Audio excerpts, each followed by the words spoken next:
What sparks innovation?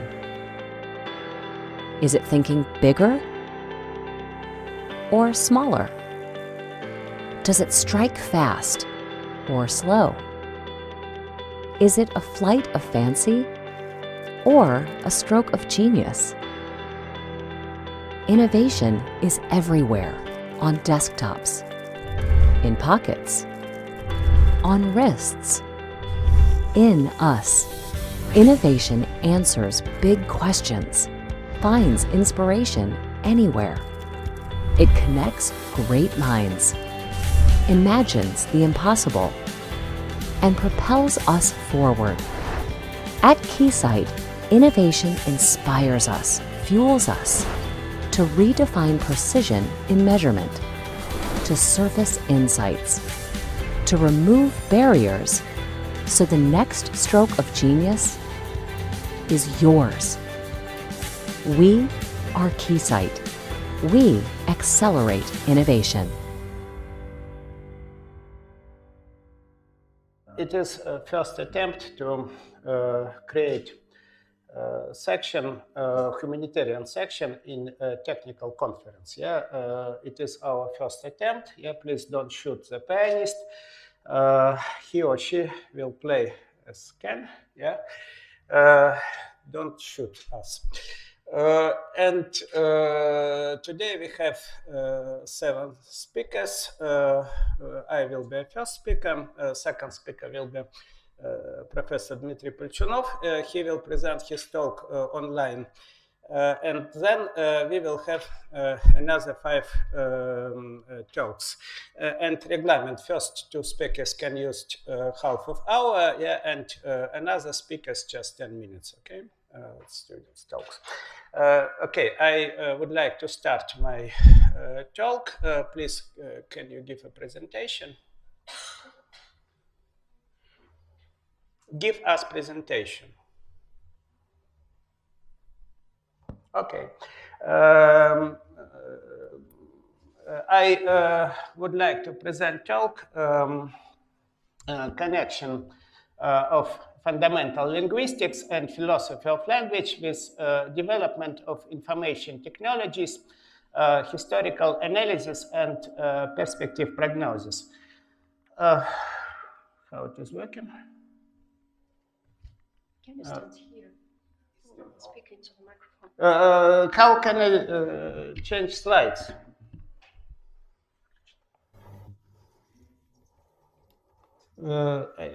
Speak microphone, it's okay, but I should see slides, and I don't see from this position, unfortunately.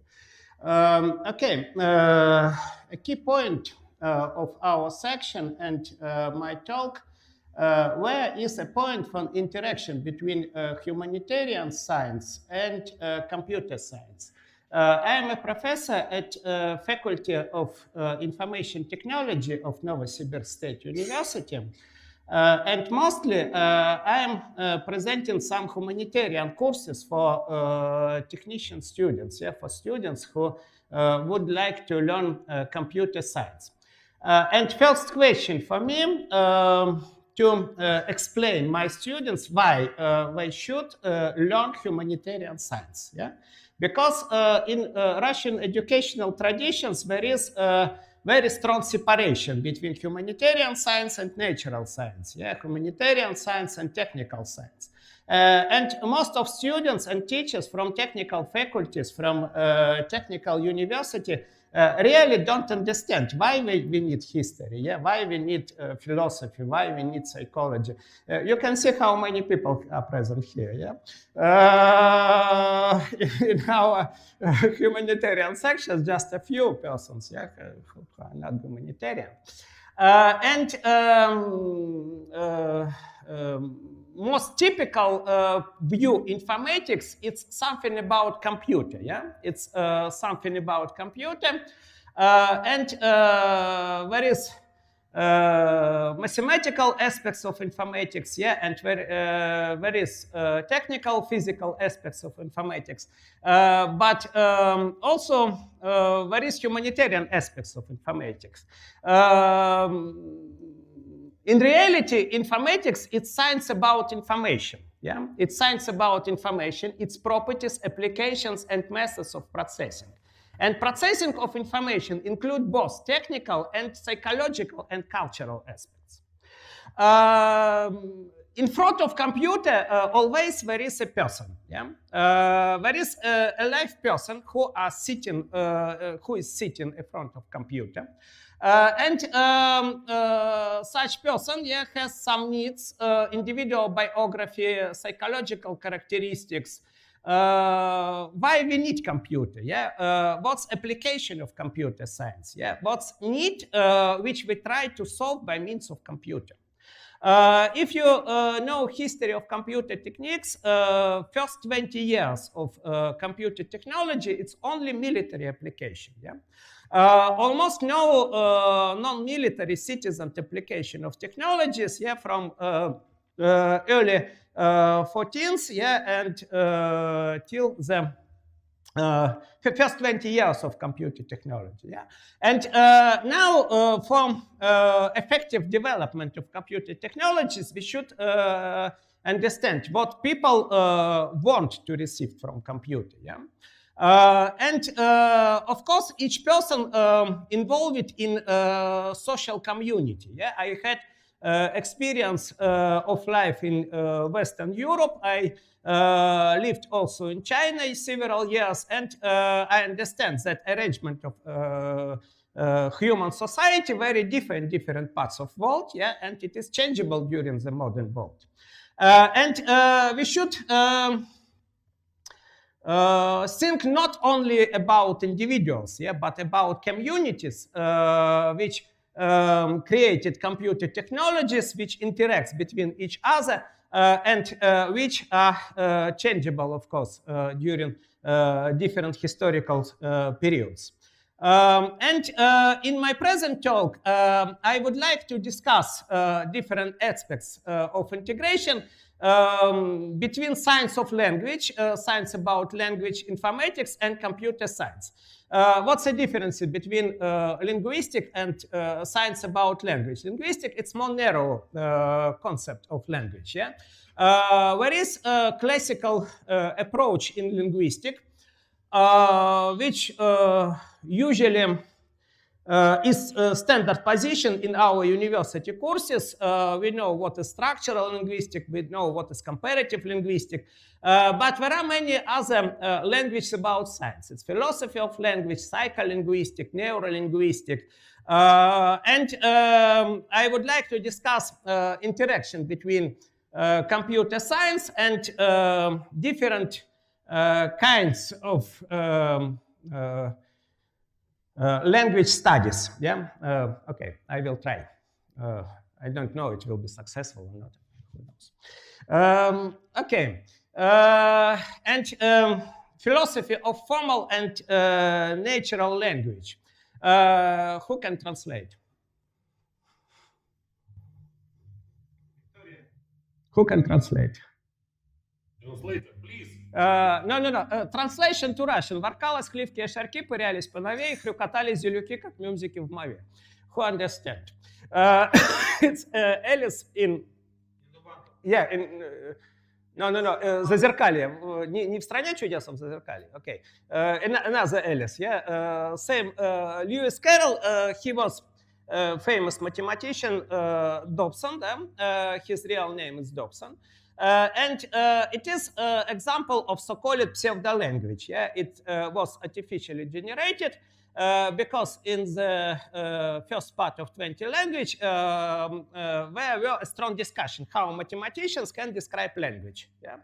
Dodson was one of person who participated in this process, and he gave us comic example in his wonderful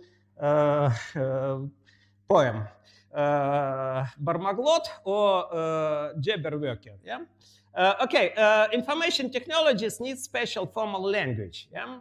This language differ from natural language. There is special field of informatica, development of a model language of programming. But how we can create artificial language? Yeah, which tools, theoretical tools, we need for creation of formal language? And what's the difference between formal language and natural language? Yeah? What's the difference between Russian language and C++? Yeah, English or Python? Yeah, how we can describe this language? Yeah, how we can describe differences? It's a question to philosophy. It's a question to mathematicians. Yeah, it's a question to specialists in computer science. And second aspect, now informatics is connected with processing of text in natural language. Yeah, we have internet, we have a lot of written texts who are located in internet.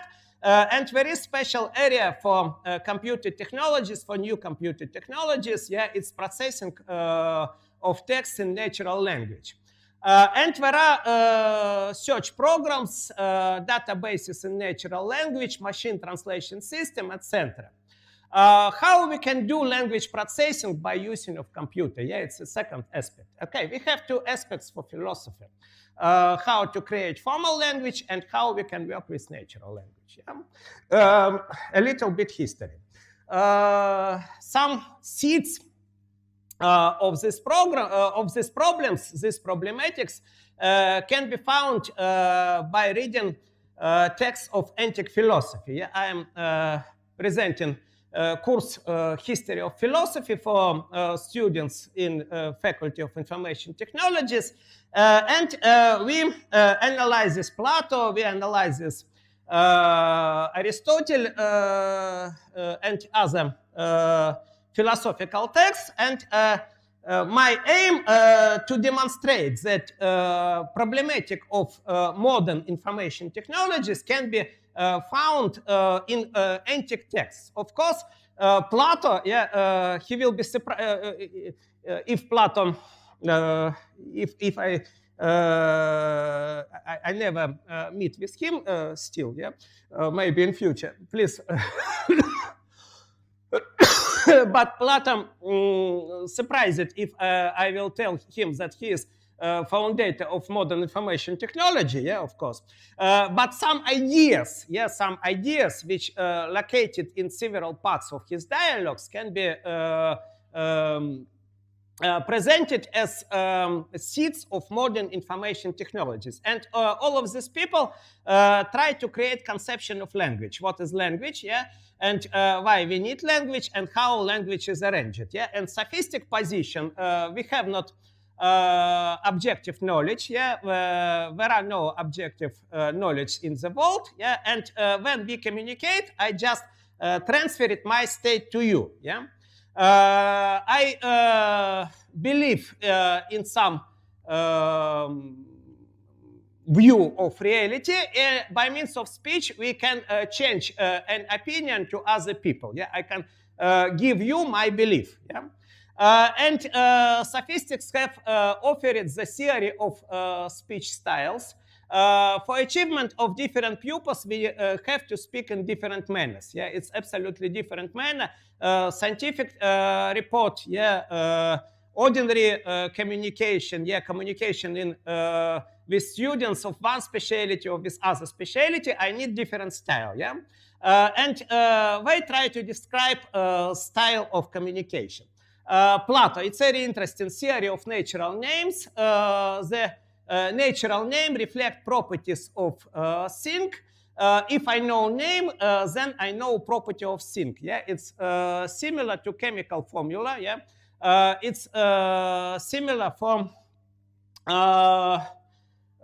exact presentation of information. If you know name, you know object. Yeah, if you see object, you know how to create name. Yeah. Similar to concept of artificial names in botanic systematic, zoological systematic, chemistry, etc. But the problem, if a thing changes the property, how can I give a correct name for this thing? Yeah, how many people are present here? Yeah, it's always changeable number. Yeah, some people can come to us and can go off. Yeah, and I cannot give exactly number. And decisions, the correct name can give only to ideas, not for real objects, but not for things. Yeah. Ideal names only for ideal objects. Yeah. In mathematics it's possible. Yeah. But in physical world it's always limited. And Aristotle categories are specific concepts for description of properties of things or classes of things. And Aristotle passes from a theory of names to theory of descriptions. 10 categories of Aristotle allows to describe any feature of things or group of objects. Okay, and early Christian philosophy with the methods of correct understanding of sacred texts, methods for establishment of authorships, the period in which text is written, place there this text is written. All these methods were suggested in early Christian philosophy. For us, one of key points, Leibniz suggests name computer. Yeah, the word computer was suggested by Gottfried Wilhelm Leibniz. It was interesting. Leibniz was born after the end of big religion war, and main problem development of methods for discussions. Yeah, we have to organize a discussion so that we don't want to kill opponents. Yeah, it's interesting problem for us. Yeah, we will have discussion today. Yeah, maybe somebody will want to kill me. Yeah? And we need to discuss problem, but not authors. And we have exclude estimated judgments from language. And Leibniz suggested many different points how to which language we need. And he suggested so-called universal language. Yes, universal language is language for scientific descriptions of object, non-emotional descriptions of object. And by using this language, we can do calculations or computing. Yeah? Computing is some information processes by certain fixation in variable rules. And Leibniz create methods for mathematical processing of sentences. Yeah? Before him, it was not idea that mathematics can be applied for description of oral information, for description of language, for description of sentences. And he suggested this idea when he had just 16 years old. Yeah? He was very young. And but when he was quite old, about 70 years old, he told that using by universal language, it is possible to understand how world is arranged, but it is impossible to make any decision what we have to do in this world. Example, language of physics allows us to understand how to do atomic bomb, but we should do bomb or not. Yeah? We need this bomb or not. And if we have bomb, yeah, we should apply this bomb or not. Yeah? And universal language doesn't give us opportunity to make any decision. Yeah? We can describe how to do bomb, but we will do bomb or not. Yeah? It's impossible to make such decision by using only his computer language. And George Moore, yeah, he figure from 20th century. And he told that philosophers try to understand how world is arranged, but scientists do it much better than philosophy. And philosophy should describe concepts. Yeah, I cannot. I am philosophy. Yeah. But I cannot speak about electronics. Yeah, I cannot speak about technical aspects of electronics, but I can describe concepts which can be applied for development of electronic systems. Yeah? And idea of Moore that philosophies should describe language which is necessary for description of the world. And Frege, yeah, very famous triangle of Frege. he suggested special science, semiotic. Yeah, semiotic is science about Zion. Each sentence has sense and meaning. Yeah, sense is object which is described by sentence, but meaning is something which I try to give you by means of such meaning. For example, I have visited to Paris and I have visited the capital of France. Yeah, what's the difference between Paris and capital of France? It's same place. Yeah, it's same place, but it's different properties of this. Yeah, it's just name of this place. Yeah, or it is place where government of France is located. Yeah, and these four sentences have same sense, but for different meanings. And Frege give us model for description of sentence and any other sign. Objective content and subjective content of symbols. Okay, it's some example. And another key figure in my discussion, Ludwig Wittgenstein. You can see six small boys. Yeah, it's one class of school. He is Ludwig Wittgenstein and he is Adolf Hitler. Yeah, he was school students in same class. And Wittgenstein suggested two conceptions, theory of formal language and theory of natural language. In his first conception, he created very, very long model. What's the difference between formal language from natural language, how we can generate formal language, how we can compare different kinds of formal language, and this concept made him a very famous specialist in analysis of artificial language. And his pupil, yeah, his student, Alan Turing, applied concept of Wittgenstein for creation of computers. And concept of early Wittgenstein was very distributed after Turing gave this concept popular around people who work with computers. But Wittgenstein and Turing had a long discussion about language, and during this discussion, Wittgenstein suggested absolutely other conception of language, conception of natural language. Yeah? And concept of natural language is a theory of linguistic games. We need language for achievement of some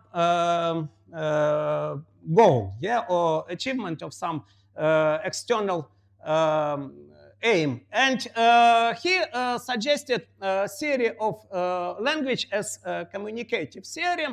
And he described situations how we can apply different language models for achievement of our real living aims. And the last person in my list, Naum Chansky, he is still alive, yeah. Unfortunately, he is still alive and he is still working, but unfortunately, he is not working as a linguist, he is working as politician, yes, politics. I have a short meeting with this person. I thought that we will discuss application of linguistics in computer, but he discussed only some political situations in the world, yeah, unfortunately for me. And he suggests a very famous model of Chomsky trees, Chansky trees, and this model gives us opportunity for computer analysis of language syntactical structures, semantic, pragmatics, etc. And combination of models of Wittgenstein and Chomsky, now it's area of computer linguistics, which have a lot of possible applications now. First of all, it's translation. search of information, speech recognition, generations, etc. And bioinformatics, it's also area of application of computer linguistics. Unfortunately, I'm very limited in time. Final conclusions that theory of language is one of the most important point for interaction between humanitarian and computer science. Now it's a very quick development area of such interactions. Okay, it is for language. Yeah. Who can recognize last language? What? No, it's Altai Kyzhi, yeah, now Republic of Altai, yeah. Please learn the sentence. Okay, thank you for your attention.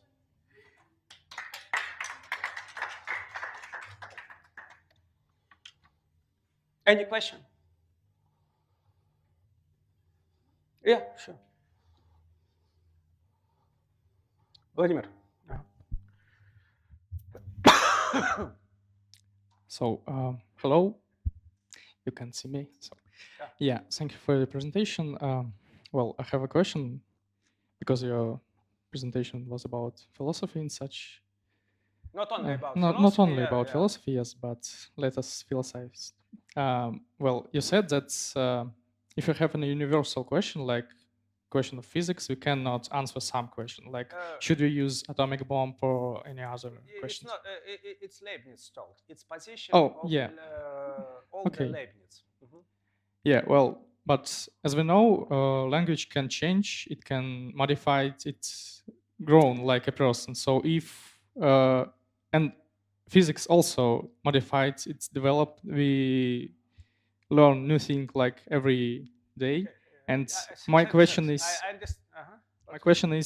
can we say that if we have a uniformal question, a uniformal language, can we say it complete or it is not complete enough? And okay, I describe position of Leibniz. Thank you for your question. When Leibniz was a young boy, just 16 years old, yeah. He created idea of universal language. Yeah, universal language should be absolutely objective. Yeah, it should not contain any emotional words. Yeah, it should not describe human subjective needs. Yeah, I already told why. Yeah, because Leibniz was born after. Not after, yeah. War was between 1618 and 1648, yeah, and 85% of population in Germany, yeah, was killed during this war. It was religion war, and Leibniz, when he was a teenager, he tried to eliminate subjective elements from discussion. Yeah, we should discuss only objectively.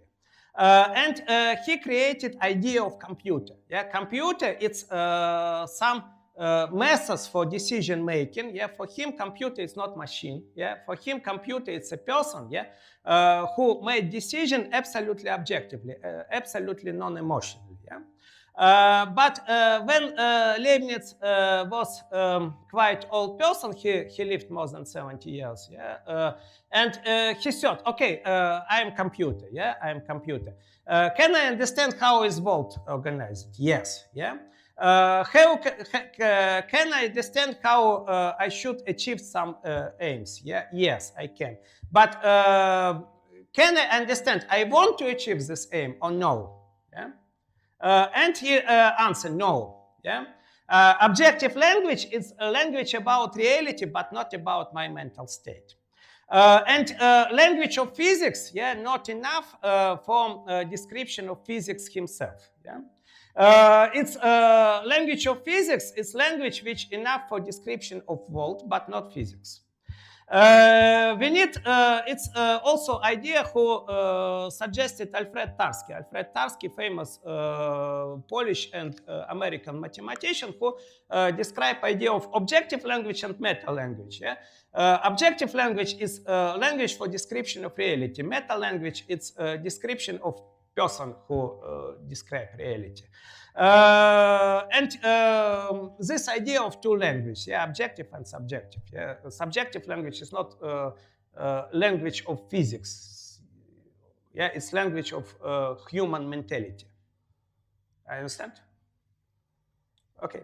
Well, I understand that we should separate two worlds, objective and mental. Yes, yeah, it's a question. Yeah, it's a question. I agree. It's not easy.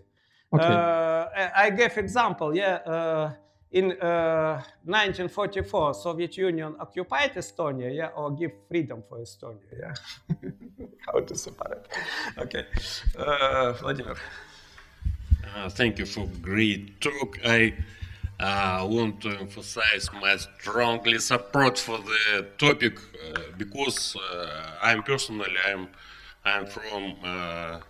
DSL community, domain-specific language community, and I personally see that mathematician really doesn't understand what the language is and what is computing is. Mostly, as you quite right point, that mathematicians look at the topic as just mathematics, but as we see, it's computer human interface, so human aspects, it's very important part. For example, in science research, the evidence is known already, because, for example, George Miller that say that human being has a limit for processing information. Magical number 7 plus or minus 2 is our limits for. As I understand, it's not a question, but some comments. Yeah. Yes. Strongly okay. Support. Okay. Thank you. Support. I am very glad to see you talk. Colleagues, unfortunately, we are limited in time. Yes. Okay. Thank you.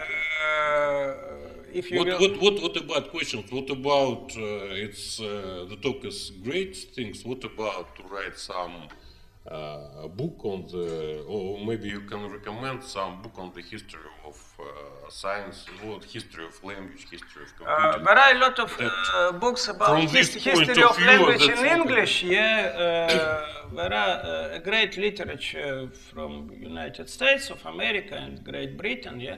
Also, there is continental tradition of language. Unfortunately, I'm limited in time, but also there is very interesting tradition in Germany and in France. Yeah, there is Russian tradition, Soviet tradition, Moscow Tartu School of Language. Lotman, of course, Lotman, yeah. Yuri Lotman, and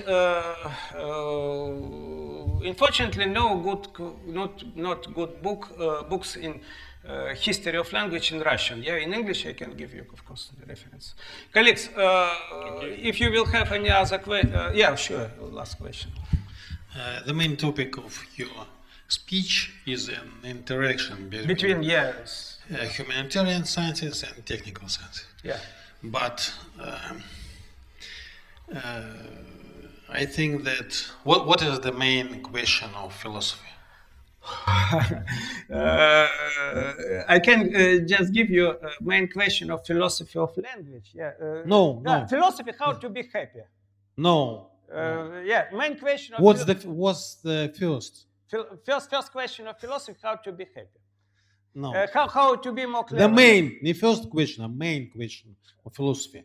On the first courses, students learn what is the first question of philosophy. Okay. What is the first?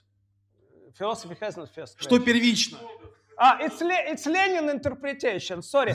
No. I upheld my discipline. Materialism and Idealism. I held my dissertation in St. Petersburg State University, not in Novosibirsk, because philosophers in Novosibirsk told me dissertation of Savostyanov is not related with Lenin interpretation of first question to philosophy. But maybe Lenin was right. No, it's Lenin questions and only Lenin. Yeah, but I don't like this philosophy. Sorry. The philosophy is can be determined. You tell that you all want to create objective language, not No. subjective, Not all. not with emotions. Yes. No, they wanted when they were young people. Yeah, Leibniz wanted to create objective language when he had 16 years old. Yeah, but when he had 70 years old, he thought, okay, it's not a good But idea. about interaction. Uh-huh. Interaction. Uh-huh. When the young scientists learn and understanding in technical electrotechnics, electrical machines, and other, and on the one is of levels his understanding of these technical sciences, he make как там вывод это conclusions that there is something general, general properties, general views on these, not on electrical machines. Electrical schemes, circuits can describe all physical processes. And this is one is the stages of generalization. There is, to my mind, there is not interaction. This is взаимодействие, это как там? This is interaction in the technical sciences. This interaction is from the first step of learning and understanding. And the question. I think that is it necessary to make something for computer object language if Vavilon Tower? It was beautiful discussion. Unfortunately, Turing come off. Yeah, I don't know where's Popova. It was beautiful discussion between Turing and Wittgenstein. We should create a universal language, or we should not create. Is it possible or impossible? Yeah. How this language should be related with humanitarian knowledge or technical knowledge? It's already discussed approximately 70 years ago. And what is the aim, the objective of your researches? Yes. I just present history. And what is objective? History. History. We know some facts from this history. But what is objective of this research of humanitarian science? What do you want to get from this? Okay, what I personally want. You. Nothing. I just analyze history of this process. Yeah? I just give you examples how it was happened in several historical situations. Yeah? I'm not. I don't try to.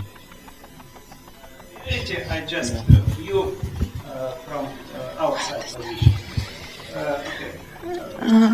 One moment. Будьте добры. Colleagues, time. Sorry. We will have discussion. We can have discussion. You start this discussion, but you cannot stop it. Just to 1 minute. Just Okay. 1 minute to reply to this discussion, because you ask question, but in your question there is some what's that you personally think that you understand it, but I personally I don't know. Do you understand it or not? Can you explain what is science, for example? Can you explain what is history? It is very important question, and philosophy give you this answer. For example, history is just a science that research the present research as a result of the historical events. Which happened in past. What is really history? Give you a trend. You know which way we go, which way you go, what point you go. No. History is science. Philosophy is science. Historical wrote the history as he see this history. It's your opinion. It's your personal opinion. From science point of view, history is science. Philosophy is science. Colleagues, please concentrate to this phrase. Okay.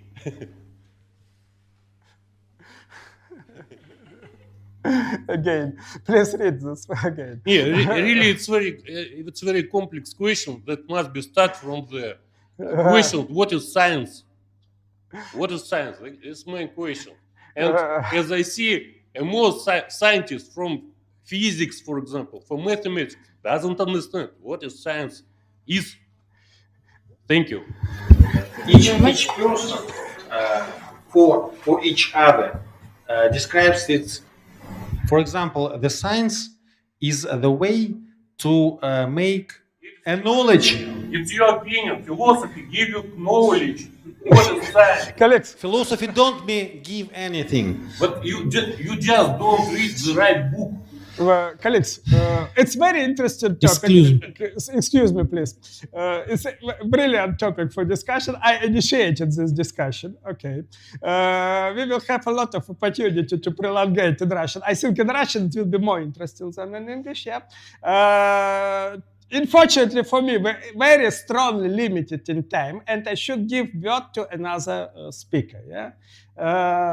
I finished my presentation. Thanks a lot for your attention. Yeah. Now I'm working just as moderator. Please switch off presentation. And Dmitry Evgeny.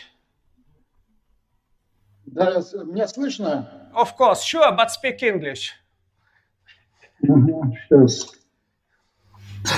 Next speaker, professor of Novosibirsk State University, head of Department of General Informatics at the Faculty of Informational Technologies, leading staff scientist from Mathematician Institute of Siberia branch of Russian Academy of Science, Dmitry Palchunov.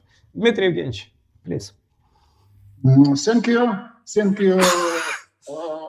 Many thanks for organizers for invitation to this conference. As far as I understand, I have 30 minutes.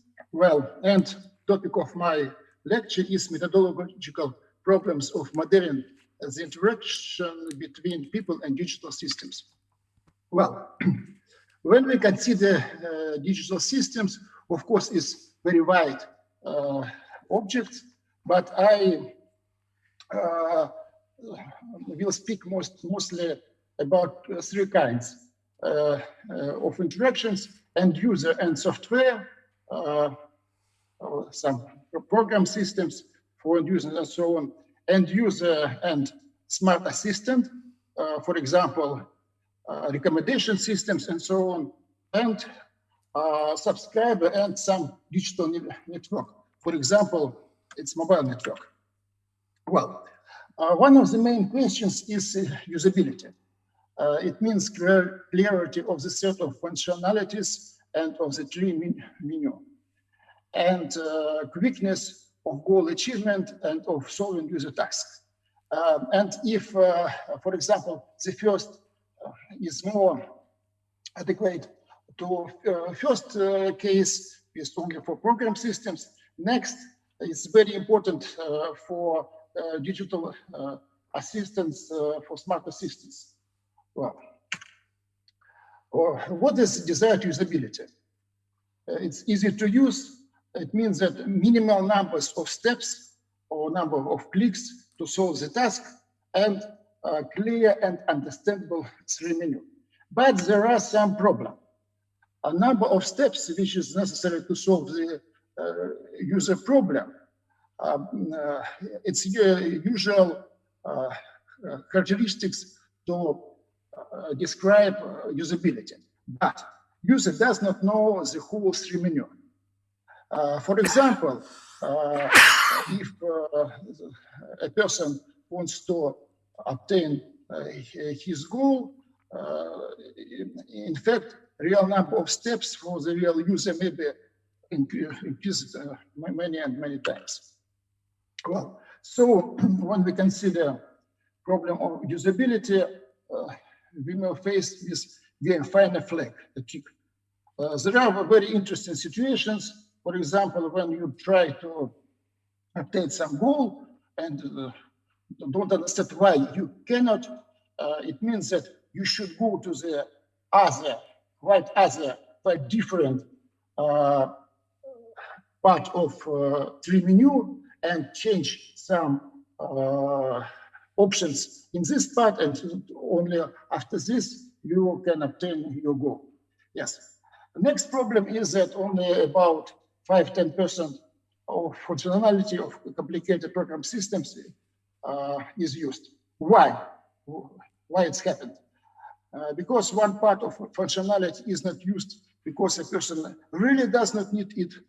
Yes, but the other part is not used because a person does not know how to find it. Yes, perhaps he does not know that there is. Well, and first methodological step is usage of ontologies. And here we should understand, we should consider ontology of user tasks, ontology of comparing and integration of ontology of user tasks and ontology of digital system. What is ontology? Well, it's a book on ontologies,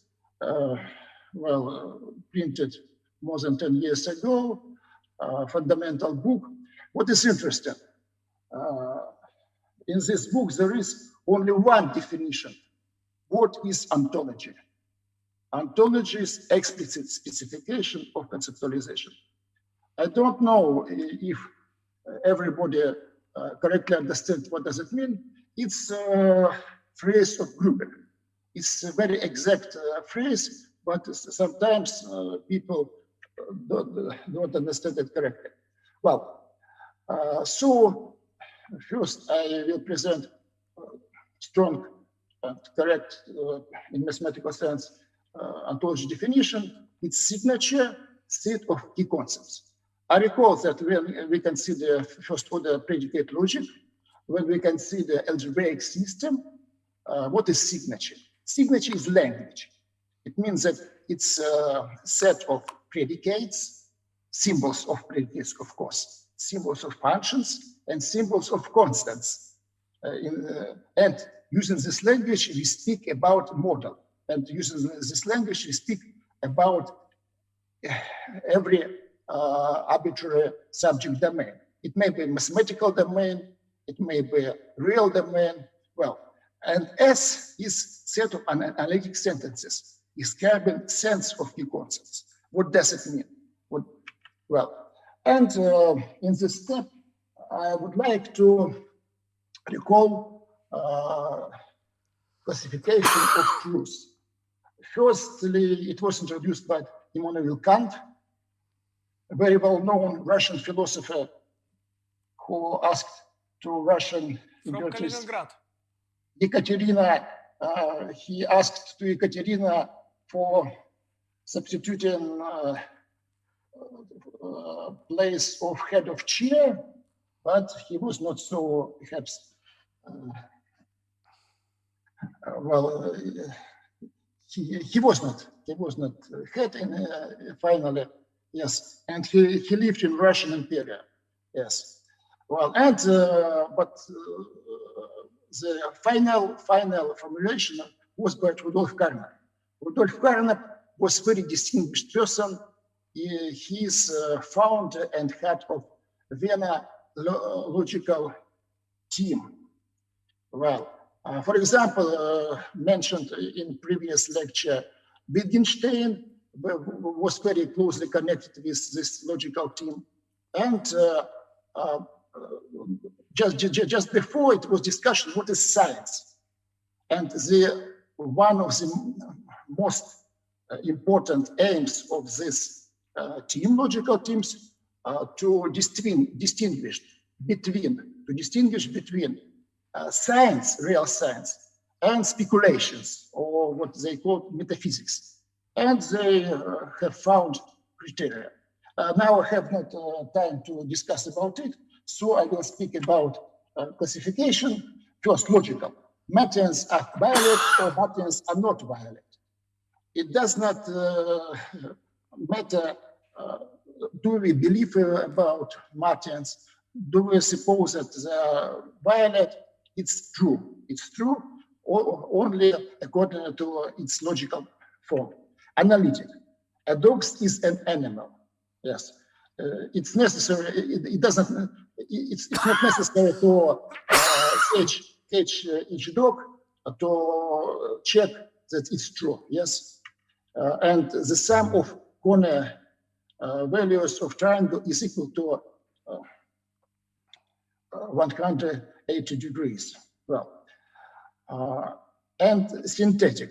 Water boils in temperature 100 degrees. It's very interesting that synthetic sentences, what is the difference between synthetic sentences and analytic? Synthetic sentences, now we suppose that it's true, but it may be false in future. Now we believe that, for example, law that energy does not change, its sum of energy is stable, it's constant. Well, but for example, now it's very interesting question, and physics perhaps till now don't solve it finally, is that mass of gravitation is equal to mass of inertia. Well, and also it's very interesting, this statement that each mathematical statement is analytic. Well, of course, it's clear that dog is an animal is analytic. Well, what is analytic? It depends on only on sense of terms. Yes. If well, it does not depend on real world state. Yes. The similar situation is true with all mathematical theorems and so on. And Wittgenstein was mentioned before, said that mathematics is set of tautologies. Wittgenstein supposed that mathematics has no real volume. Yes. Why? Because mathematics has no knowledge about real world. Mathematics is knowledge only about our tools, with the help of which we describe this world. Yes. And so analytic sentences, truth value of analytic sentence is determined only by sense of concepts. For example, as an example, student studies in some institution, yes, and explicit or implicit definitions of one key concept or a set of key concepts of a given subject domain. Yes, well, again, this is definition. Well, and the main goal of ontology is to state uniform understanding of syntax and to state the connection between syntax and semantics. And it was the reason for Gruber and other persons such as Mizaguchi, Belinka, and so on, to introduce this notion ontology to describe specific sense of key concepts of very specific subject domains. For example, medicine, for example, insurance and medicine, and so on. Yes, and they understood that, they discovered that some terms which has common sense in this given subject domain have very specific sense. Yes. And go back to our problem of interaction between human and computer, human digital system. Yes. Ontology of the user task. Signature is a set of concepts describing user tasks, wishes, goals, intentions, and so on. Relations between concepts are task, subtask. Task X determines the context, the options for task Y. For solving task X, it's necessary first to solve task Y. It's presuppositions. Well, and what are problems? Ontology of the user task and ontology of digital systems are completely different. Yes. It's a very strong problem. I would like to mention other problem. For example, that ontology of guys who produce Microsoft products, ontology of this guy and some understanding of the world of these guys and so on are very different from, for example, some ontologies of usual Russian woman in Russian country, or in Thailand, or in China, and so on. Yes, even in this situation, ontologies are quite different. And so, next, ontology of the user task is presented in terms of user goals, problems, and wishes, and ontology of digital systems is presented in terms of functionality, options, ways of operating, and so on. Yes, and we can see to this problem from the point of view of difference between empirical and theoretical terms. Well, this notions was also introduced by Rudolf Carnap, and what can we say? Description of functionality of digital system uses empirical terms. Description of user task is based on theoretical terms, comparing the level of digital system functionality. And it's necessary to have a corresponding rules between empirical and theoretical terms. Later I understand what I mean. This slide is quite complicated. I go back to this slide later. And so we should consider, it's very important from methodological point of view to consider levels of knowledge representation. Well, there is high level knowledge, the state of health, diseases, syndromes, and so on, economic forecast, expectation of stability or no stability, expectation of pandemic, for example, and so on. And there are low level knowledge. There is low level knowledge, symptoms, test results, if we speak about coronavirus, for example, specific data of exchange rates of oil price and so on, if we speak about economics. Well, for example, a lot of digits about oil prices, but nobody understands what does it mean and what we should predict, what we should predict about the future. Well, and so representation and extension of knowledge of different levels of generality, we should use the concept of different levels, empirical concepts and theoretical concepts.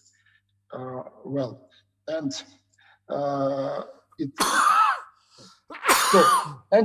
what else interesting? Important. It's very useful to consider not only empirical and theoretical statements, but emotional statements. It's very important, for example, when we consider conversation and interaction between person and digital assistant. Because when somebody called to some, for example, bank and so on, and some voice ask, what do you want? Please explain what do you want. Person cannot explain or try to explain, but this Pretty boy doesn't understand, please say what do you want.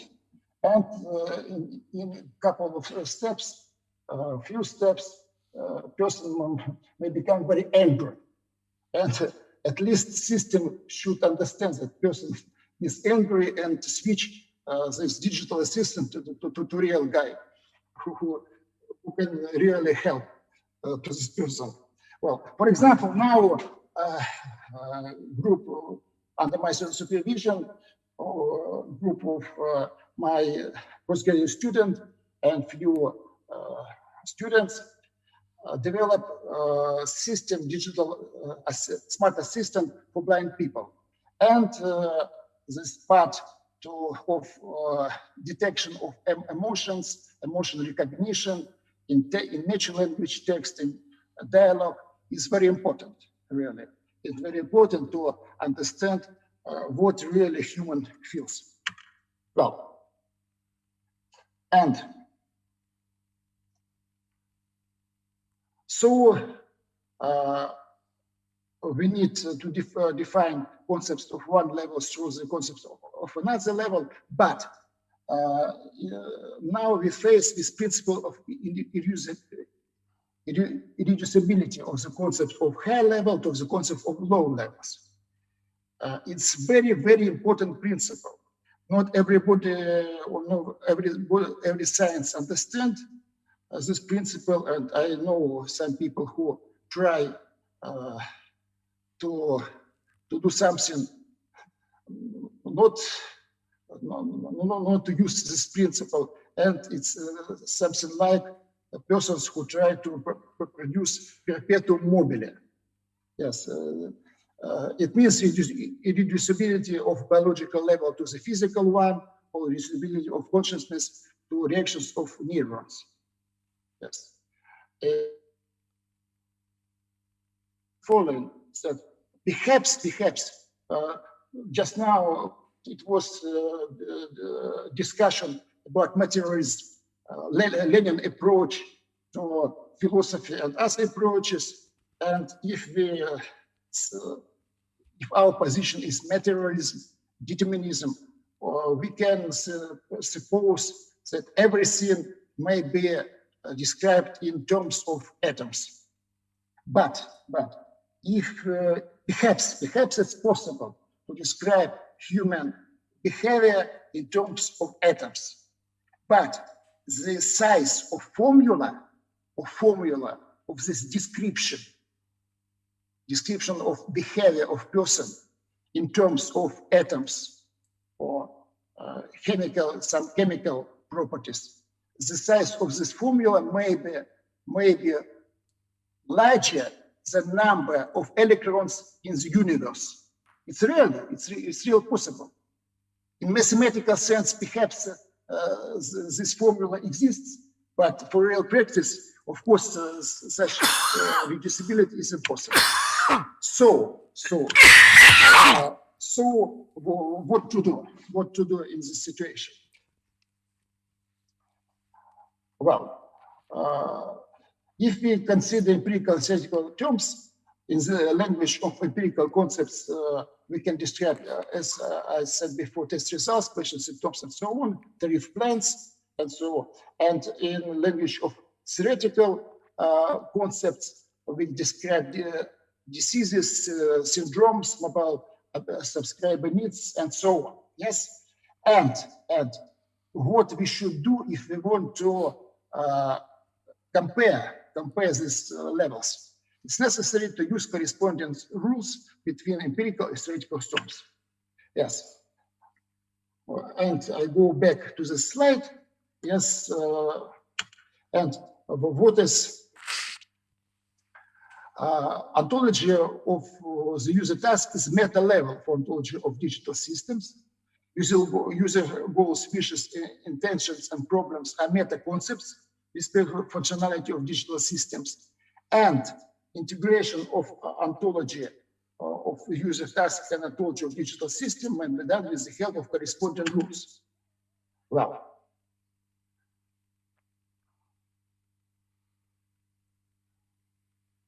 well, and what is as a problem, each user has his own ontology of user tasks and his own understanding of the sense of the concept of this ontology.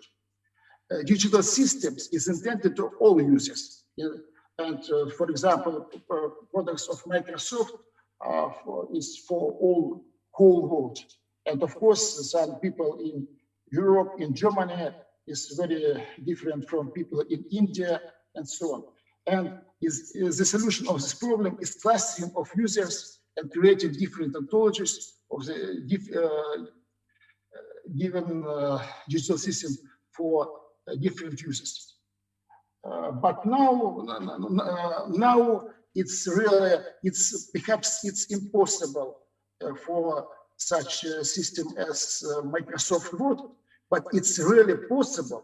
It's really possible for smart assistants, and perhaps it's a very strong feature of smart assistants that it can produce, it can create model of user on the basis of previous experience of communication with this user, and create an ontology of this user. And what does it mean?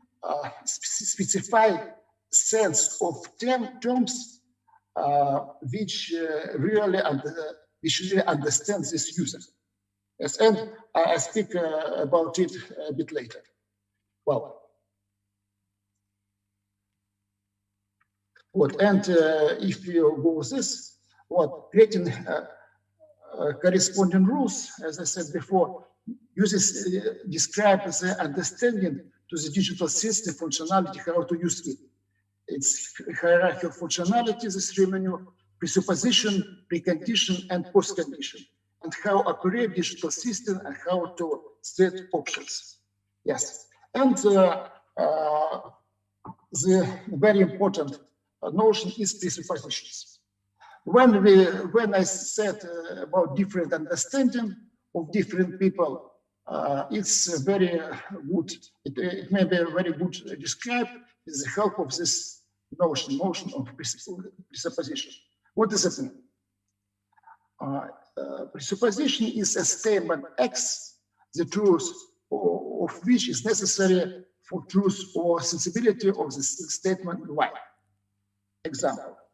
One guy asks to other, when did you finish to beat up your cat?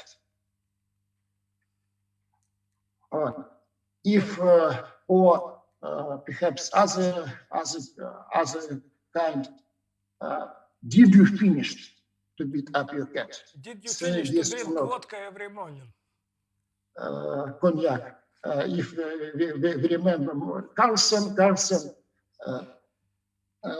did you stop to drink cognac on each morning? Yes. Say yes or not. Yes. Classical example, and it doesn't matter. It doesn't matter. Recall. Question: did you stop to drink cognac each morning? Say yes or not. It doesn't matter if some person said yes or not. It's presupposed first that this person used to drink cognac in the morning, and this expression is a bit better because it has at least two presuppositions. First, that this guy has cat. Yes, perhaps now the cat is dead, and that he used to beat up this cat. Yes, doesn't matter of answer yes or not. It's presupposition, and in fact, it's explicit information which determines the sense of implicit information which determines the sense of explicit statements. And for clear understanding implicit for clear understanding these statements, and for example, for clear understanding a conversation between, for example, person and smart assistant, a person and some recommendation system, and so on. For clear understanding, it's necessary the implicit presupposition should be transformed to explicit statements. Well, presuppositions was introduced by Gottlob Frege. Well, I did not know, I cannot imagine that Alexander Nikolaevich would show photos of Frege, Wittgenstein, and so on, but it's very good. It's very good. Yes, so I don't need to present photos. You saw before, Gottlob Frege is a very important person, very distinguished, and he introduced this notion of presupposition and also Stroessel. Yes, but much more later. Well, so presuppositions is the implicit information which determines the sense of explicit statements, and for clear understanding, implicit presuppositions should be transformed to the explicit statements. Yes. Well, time is limited. Sorry. Well,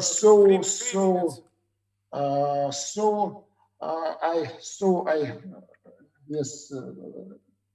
There's a couple of minutes. Well, so I speak only a few words. Speech act theory is very useful for describe interaction between person and assistant. It was introduced by Kostisov and Van der Weken, and classification. What is most important points? Information, changing of somebody knowledge to make somebody to do something, inducement, and declaration, changes in context of communication, the semantics using concepts. It means that introducing presupposition, in fact. Yes, for example, knowledge exchange between user and smart assistant means information. Yes, for example, smart assistant should understand what, for example, person knows about products of a given shop. Inducement as commands for digital system or smart assistant, and exchange of intents. Person say about his intents and so on. And declaration determine context, parameters, options, and presuppositions.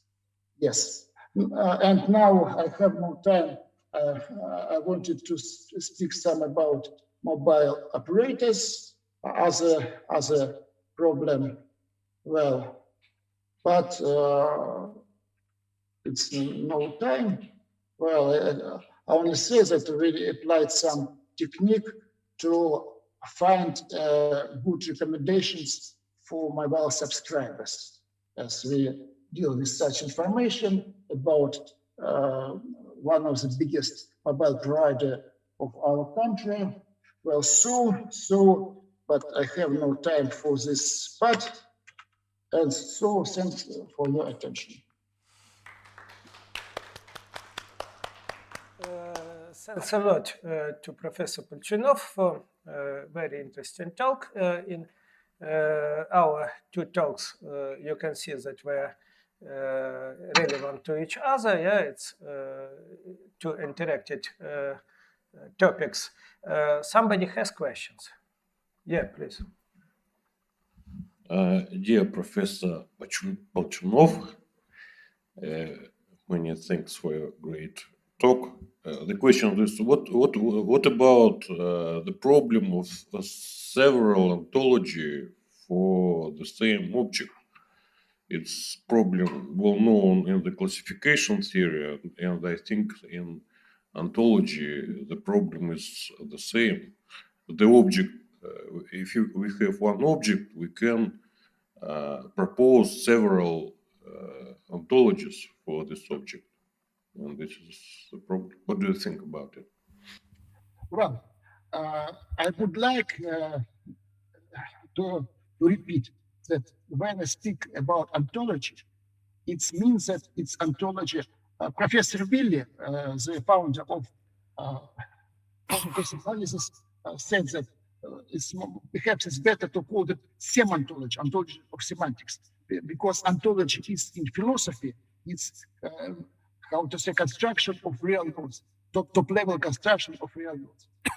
This ontology is description of sense of sentences, of sense of key concepts, of terms in which we describe our objects. And so, when we consider some given object or set of objects or some, for example, part of subject domain which we want to describe. It might be some physics, for example, some conductors, semiconductors, and so on. It might be some economic system and business system. We want to describe some business process. It doesn't matter, in fact. Well, but for different aims, for different sets of tasks, more proper will be different sets of terms for description. Yes, and so for it may be the same object, but different ontologies, and each ontology will be proper for given ontology, will be proper for a given set of tasks, set of what we want to do with this object or with this subject domain. Yes, is my answer clear? Yeah, sure. Thanks a lot. Any other question? Okay. Again, yeah, but please. Just an example, it's a control system. What I mean, if somebody programmer look at the control system, yes, object-oriented programmer, should try to catch from this system an objects, kind of sensors and actuators and various PAM, valves, heaters, and so on and so on. But really, process engineers that they create the object really thinks in terms of process, about heating and so on and so on. And that is a problem, that really process engineer thinks in terms of process, of function, on functional operations, but programmer that look at the same system see there some various low-level things. Really, it's kind of objects, kind of sensors and actuators. This is example of this problem, and I see no solution for this problem. What do you think about it? Yes, thank you. Very good question. Very good question. That for real scientists, it's very important to find proper terms in language of which he will describe this domain, this part of domain. Well, and what I would like to add that to introduce new concepts, it's perhaps the most important discovery. Yes, when, for example, we introduce power of the electricity, for example, and so on. Yes, new notions, new concepts may be very fruitful, because when we introduce it, we can understand some phenomena, we can understand some laws which cannot be described in previous terms. Yes, and of course you're completely right that real investigator, real scientists should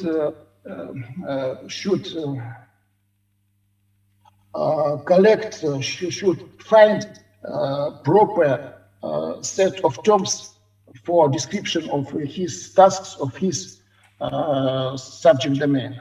Yes, of physics and other biology and so on. And another question, I hope last. Thank you for your report.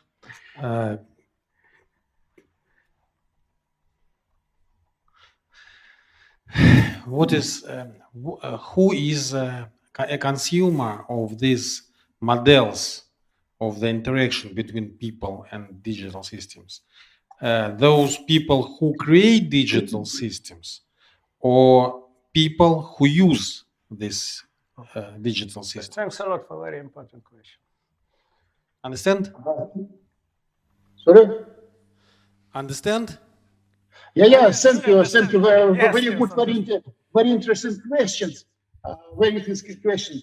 Well, I spoke a bit about it, and you mentioned very strong problem. Of course. Firstly, more important, it is for people who produce systems, yes? Because if system will not be understandable for end user, yes, they cannot sell it, cannot obtain money, and so on, yes? So for these people, it's very important to make the system understandable, yes?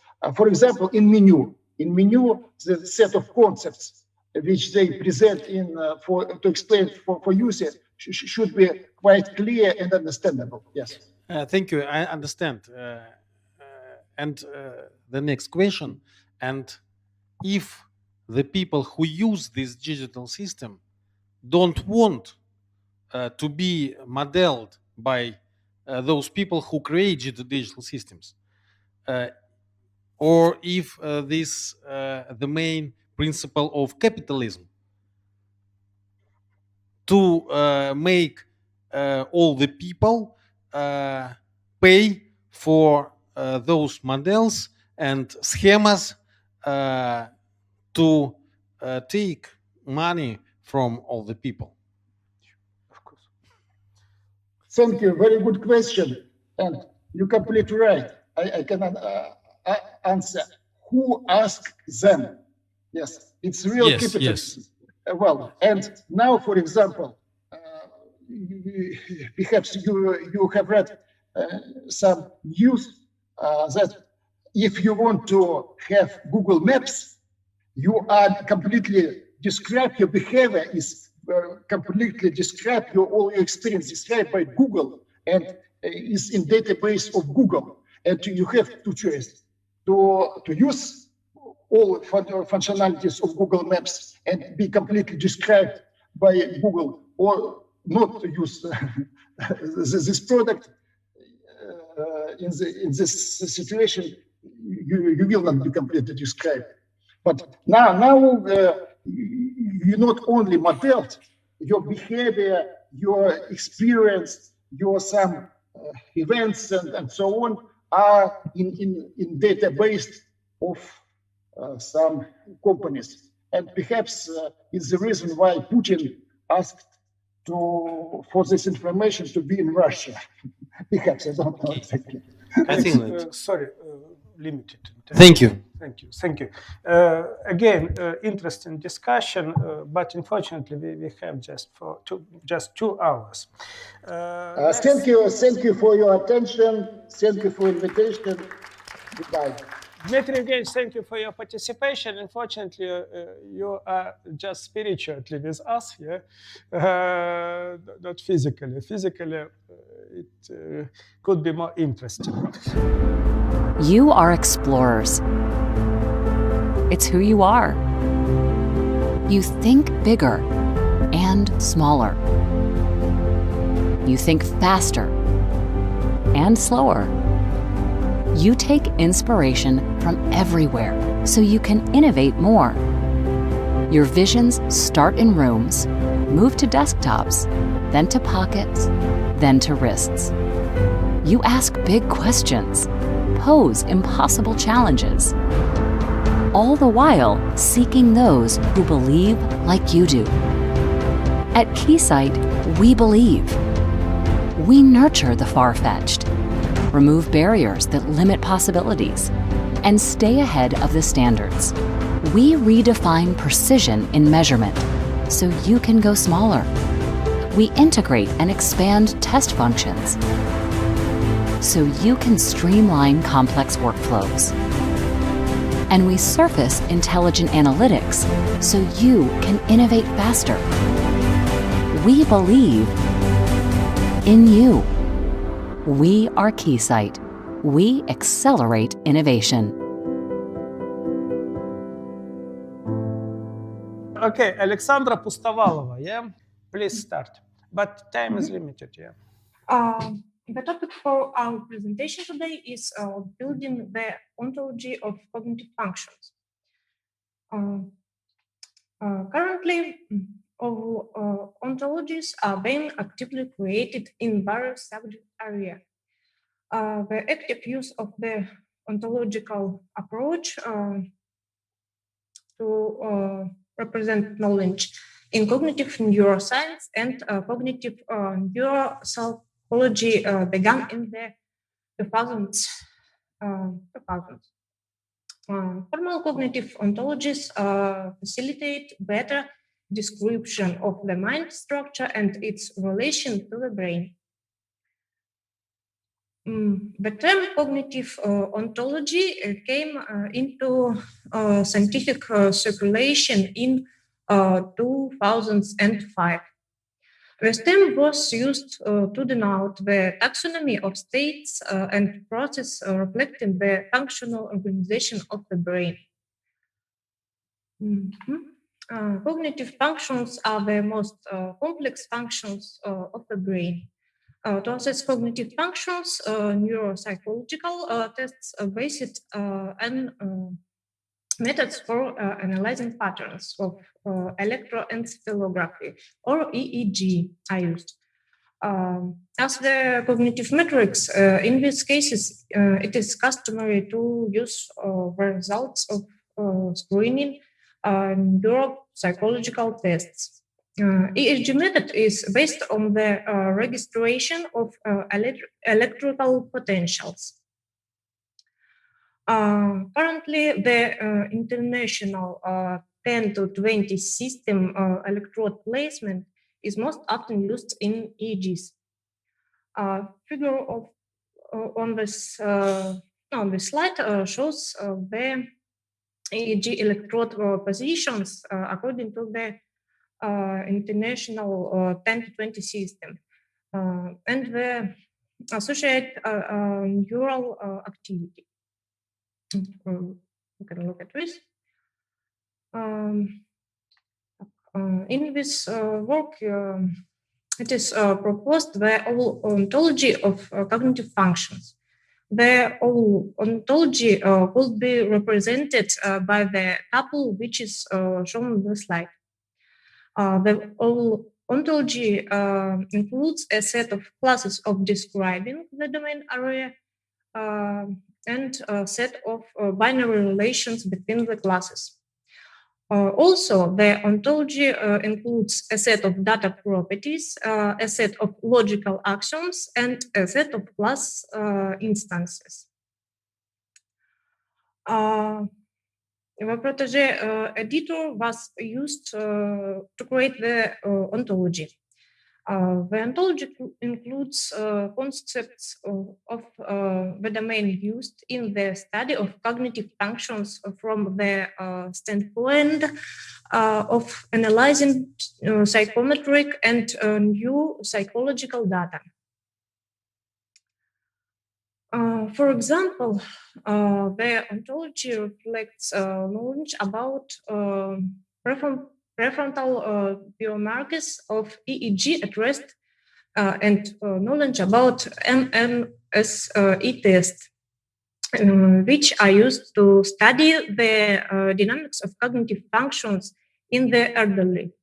It is known that at rest, the EEG with eyes closed, the dominant peak frequency usually falls within the 5 to 12 hertz band. During normal aging, these rates become lower in patients with cognitive impairments. The slowing down of rhythms at rest with closed eyes can be determined by following criteria. The alpha to theta ratio, ATR index, the median frequency, and the peak frequency. The electrical activity of the brain is assessed in the prefrontal areas, FP1 and FP2 electrodes. A fragment of the ontology reflecting the knowledge described above is shown in picture 2. This picture. The axioms of object properties is determinate for their relations with the help of which it is supposed to trace the contentions between the activities of the brain using EEG, cognitive functions and methods of their assessment.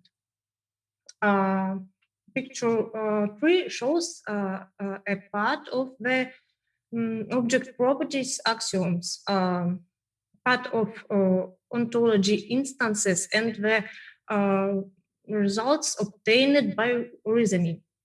And picture 4 illustrates tracing out the path between instances to get the subproperty chain assessed by. The tracing out the path between two instances can be used to identify more complex chains of links than was shown in the example. The developed oval ontology contains knowledge about cognitive functions and methods for assessing cognitive functions using neuropsychological tests and EEG methods. The use of all ontologies provides a solution to such problems as checking the consistency of a model, classifying instances, and establishing implicit relations between class instances. The ontological approach to presenting knowledge about the results of cognitive functions research will contribute to a clear understanding of the relationships between brain activity patterns and human cognitive abilities. The ontology can be used as a source of knowledge useful for organizing machine learning from EEG data. Well, it's all what complete my presentation. Thank you for your attention. I and my co-authors are ready to answer your questions. Alexandra, thank you for your presentation. I have a question. Maybe you heard at previous talk. There are high-level description of object and low-level description of object. Yeah? In your case, there is description of brain in physical level. Yeah, EEG. Yeah, it's just brain signals. Yeah, it's description of brain in not full but partly in physical level. Yeah. And cognitive functions, it's a description of human behavior in more high level. Yeah, it's a level of behavior and sometimes social interactions. And how do you think, is it possible always to translate information from one level to another level? Can you, using only EEG, yeah, explain my social behavior? And what's the limits of application of your model for description of cognitive functions? Because EEG, it's not enough for understanding of human cognitions. Thank you. I can say what I just implemented the ontology on Protege, and my co-authors can answer the questions concerning the subject area. They are connected by Zoom, Natalya Pustovalova and Marina Murtazina. Good evening. I am Marina Murtazina, and I am co-author of this work. Just very interesting question. I think next, the object of this ontology is a representation of knowledge about we can use several instruments for assessment of cognitive functions. It is term cognitive function. It's term for description of human behavior in physical level or in behavioral level. Physical level is a representation of knowledge about location electrode, what we can use when get data from passive students, etc. And a high-level cognitive function we can assessment by several tests and EEG. And we can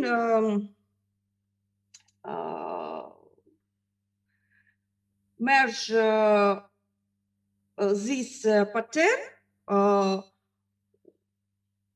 in our ontology and then use axiom logical or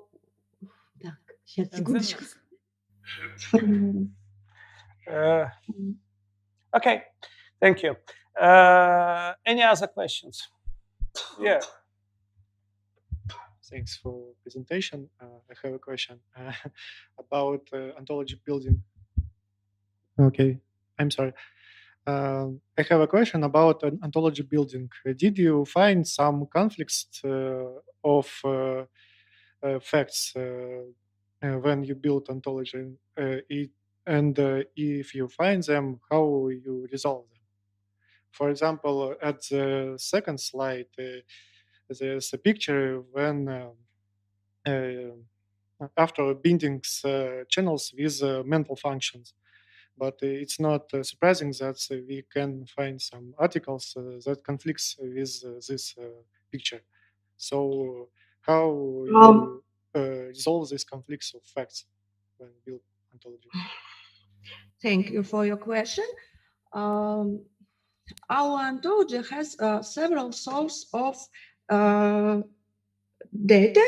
The first is source is scientific paper. From this source, we extract the result, and in another paper we can find not consistent result. You extract your results only from one paper about EEG. Yeah? Yes. Sure, but we have several. Our research and research water publication in paper and other researches. Okay, good. Thank you. Okay, let's next talk, please. Alexandra, could you present your next talk? Thank you. One second. I present the talk in progress using ontologies for the development of the university educational ecosystem. Educational has undergone tremendous changes in recent years.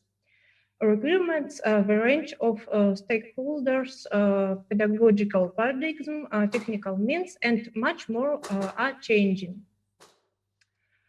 In addition, distance and mixed forms of education have revealed a critical need of educational organizations for relevant and high-quality content. Today, when personalization is one of the main trends, It is no longer enough to know the subject area to create educational content. Authors should be up in pedagogy, psychology, technologies, to name a few. Therefore, it is crucial to understand which people are involved in content creation. We'll need Alexandra, sorry, we see only first slide of your presentation. We don't see any other slide. Please, could you give a demonstration of your screen for us? Sorry, a minute. Now you see sure, it? Sure, yes. Thank you. Okay, we use the concept of an ecosystem to identify and describe the actors, stakeholders involved in the modern educational process, their requirements and constraints. Wait, it's sorry, I have slides.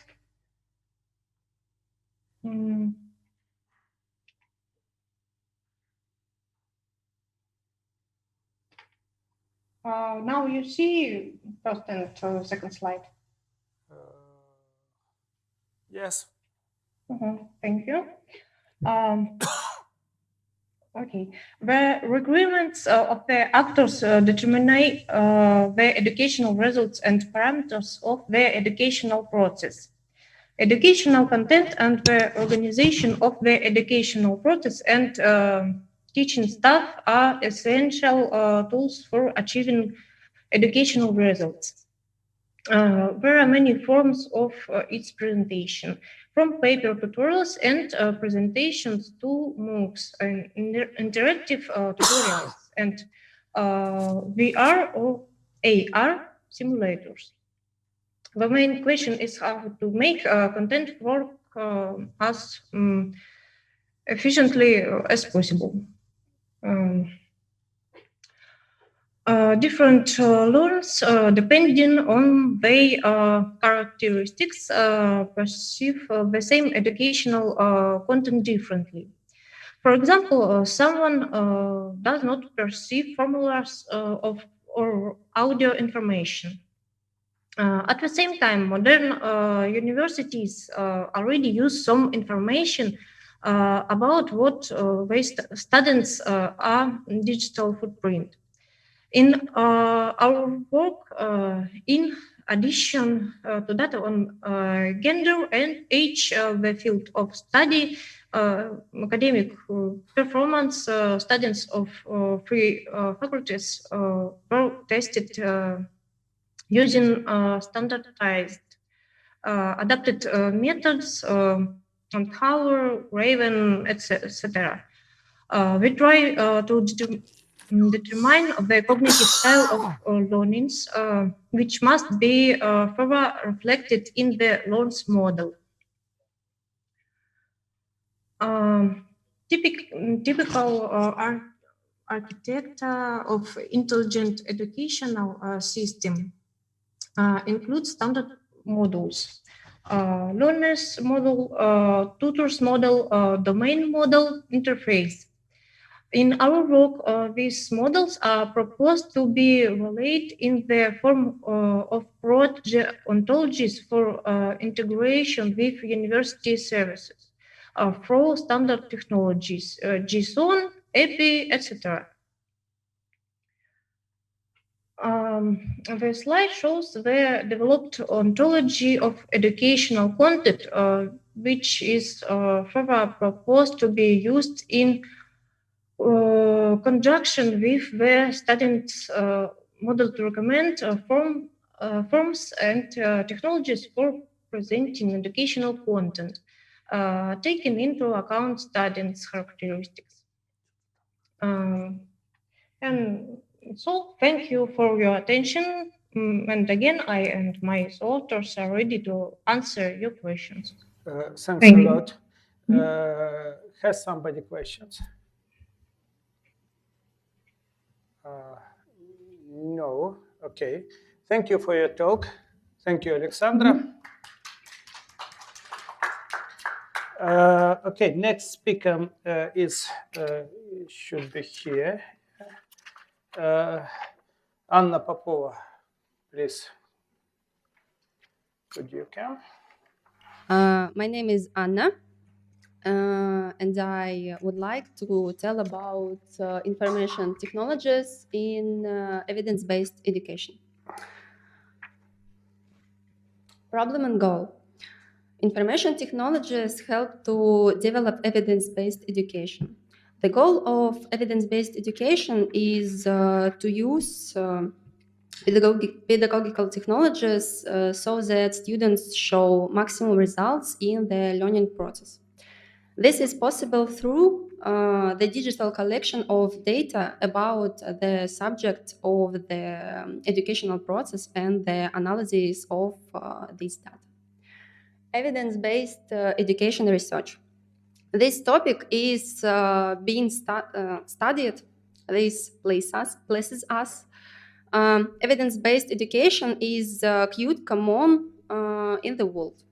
For example, in the United States, interest in such research was stimulated at the legislative level. Every student can be successful. Evidence-based education in Russia is a new trend.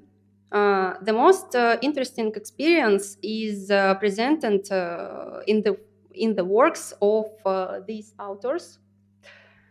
The issue is being actively discussed in Russia. For example, in January 2021, at the Education Research and Data Analysis discussion, people discussed evidence-based education. Data analysis as a tool for evidence-based education. Digital technologies create opportunities for creating an effective digital system for diagnostic, monitoring, adapting, and correcting student achievements. The authors group proposed a model for the implementation of science-based education. Their application should allow the training to be evidence-based and effective. Data analysis in educational monitoring studies. Our team of authors made an attempt to work on this topic. About 2,000 students of leading universities of Novosibirsk were interviewed.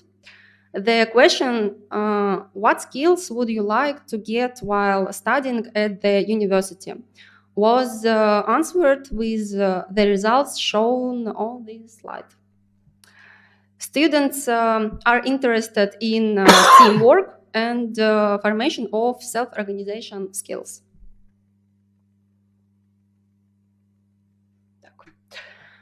Students of business, advertising, marketing, and STEM areas were a separate group of about 1,500 people. They were asked about actually developing skills during the training period. Survey results on the slide. Based on the answers, in fact, professional skills and knowledge of information technologies are most developed. Conclusions. Monitoring studies help to adjust the content of academic disciplines and models to self-organize students, to form a portfolio of students and an individual education trajectory. For Russian science, evidence-based education as a research area and a practical project is quite new. But we hope that this will spread rapidly in the future. That's all. Okay, thank you. Thank you for your talk. Yeah, please.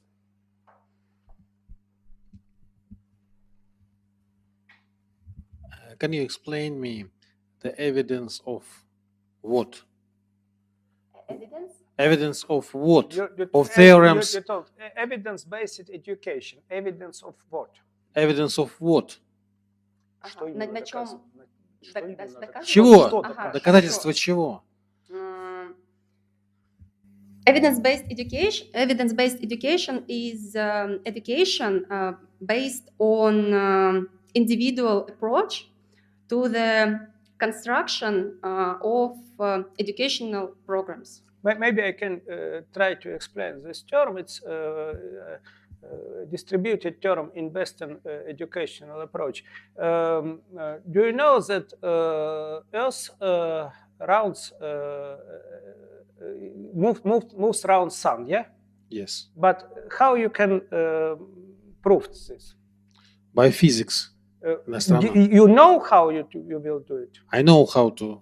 I don't Evidence. know exactly. The most of our school education and big part of university education, yeah, you just believe to your teacher, yeah, and you cannot check. Maybe Three elephants. Yeah, 3 elephants. Yeah, I just believe to teacher, yeah.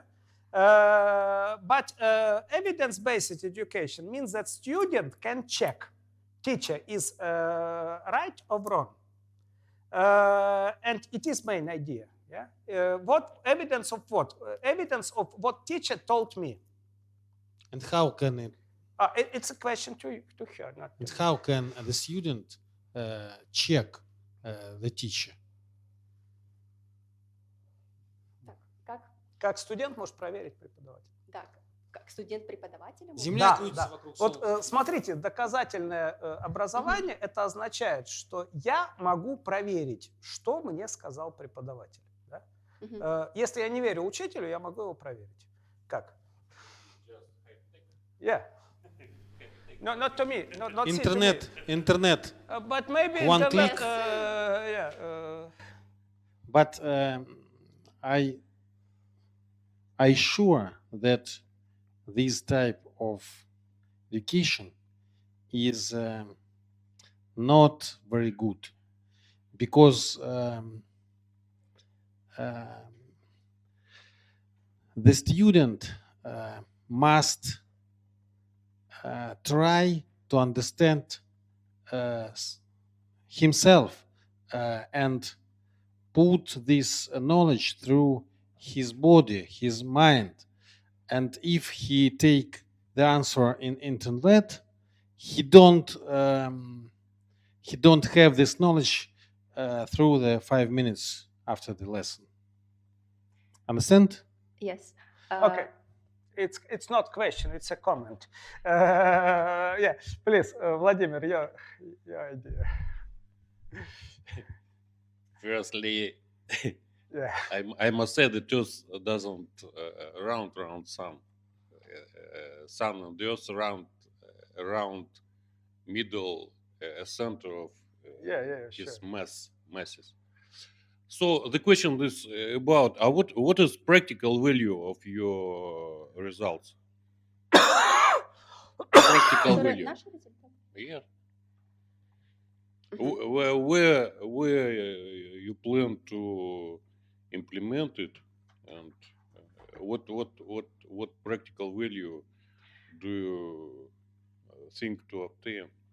Our team of authors just made an attempt to work this topic. Just to attempt. What motivation of your work? Can you evidence?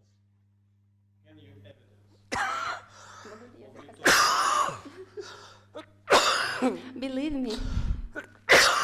We don't believe to nobody.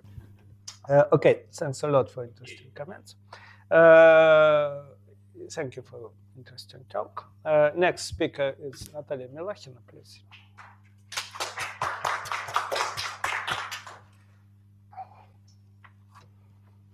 Good evening, dear colleagues. My name is Natalya Milakhina. I'm a postgraduate student of the Institute of Savostyanov and Genetics, and the title of my report is use of computer method for analyzing brain signals to assess the success of adaptation of labor migrants to extreme climate conditions. Well, according to the World Health Organization, today the depression is one of the most common worldwide diseases. It affects more than 264 million people, and modern neuroscience is focused on the search for markers of mental illness for all diagnosis and rational treatment. In our study, we use electroencephalogram. The EEG is a non-invasive method for studying human brain activity, reflecting personal characteristics and social behavior that depends on the external environment. The aim of the study is to investigate a connection between psychological and functional features and inclination to mental disease of individuals.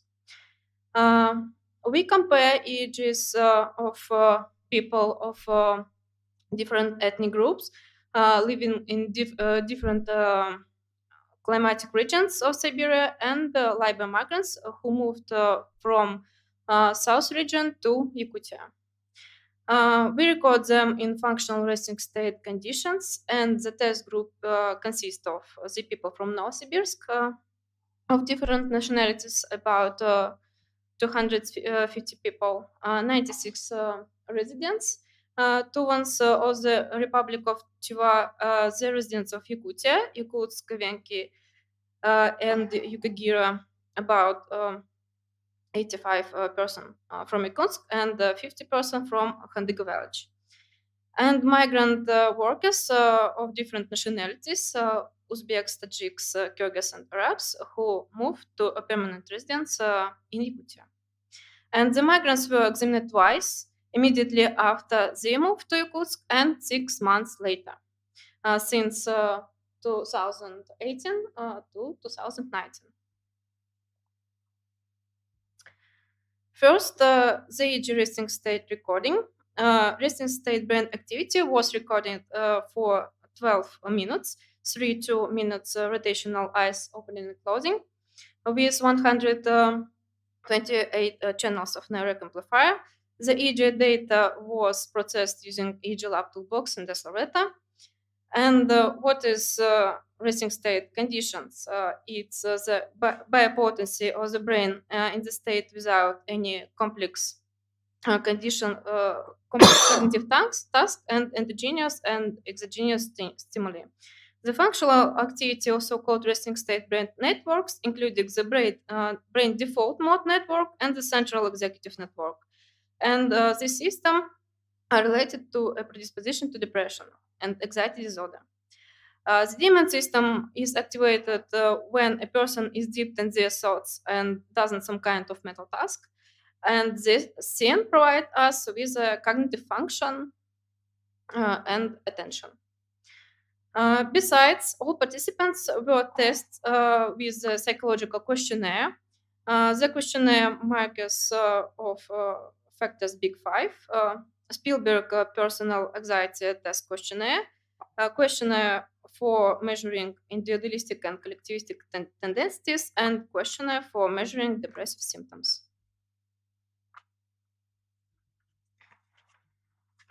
As a result of questionnaires, migrants were characterized by lower levels of agreeableness, but higher levels of personal anxiety and neuroticism in the Goldberg scales. In the Borchardt emotional intelligence scales, migrants were also characterized by reduced attention to other people's emotions and experiences of other people's misfortune.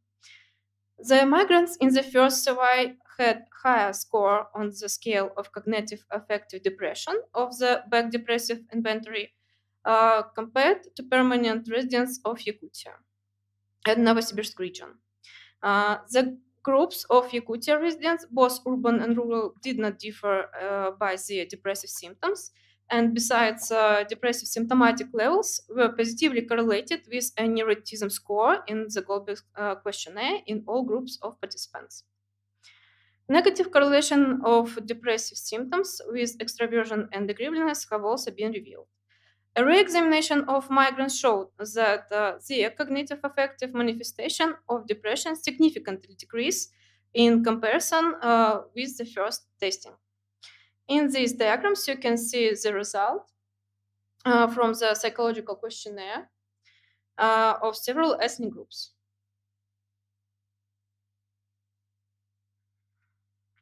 As a result of EEG at the first stage of the spectral density cortical topography comparison between migrants and residents demonstrated that migrants had a significantly higher spectral power in both delta and gamma frequency bands compared to the Yakutian residents. These differences are localized along the medial cortex line from the medial prefrontal to the medial occipital cortical area. This picture and next one show closed eyes conditions, and the areas in which the spectral intensity of migrants is higher than that of Yakutian residents are highlighted in yellow and red.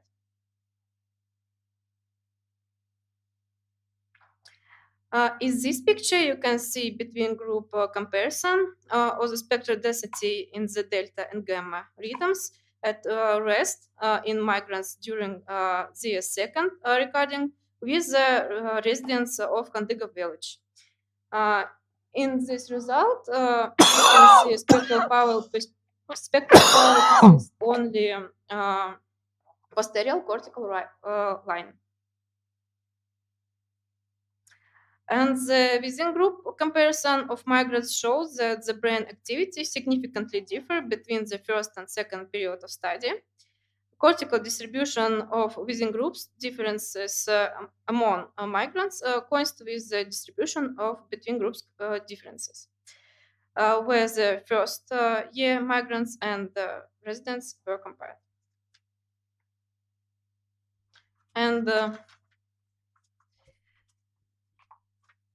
thus, from the obtained results, it can be concluded that predisposition to depression directly depends on social and climatic factors. New living conditions impact on the brain resting state activity.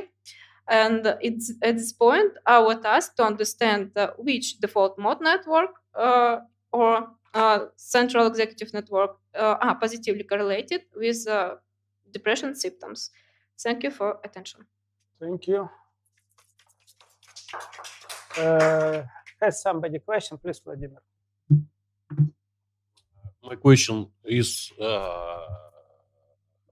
two questions. Firstly, short questions.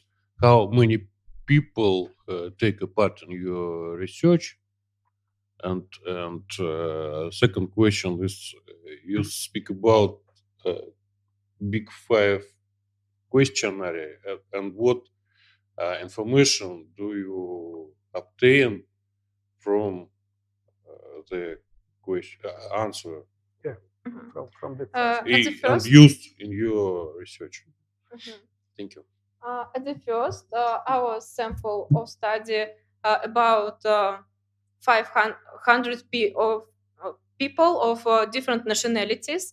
It's Novosibirsk residents, different nationalities, and residents of Yakutia, residents of Tuva, and migrants who moved from southern region to Yakutia for permanent living. 85% from residents of Yakutia, about 90 persons from Tuva, and 50 migrants. Big Five factors. It means neuroticism. You can see in this picture, and others. What questions? What information do you use? What information do you obtain from the answer? We use psychological questionnaires, and in these scales we can see that migrants have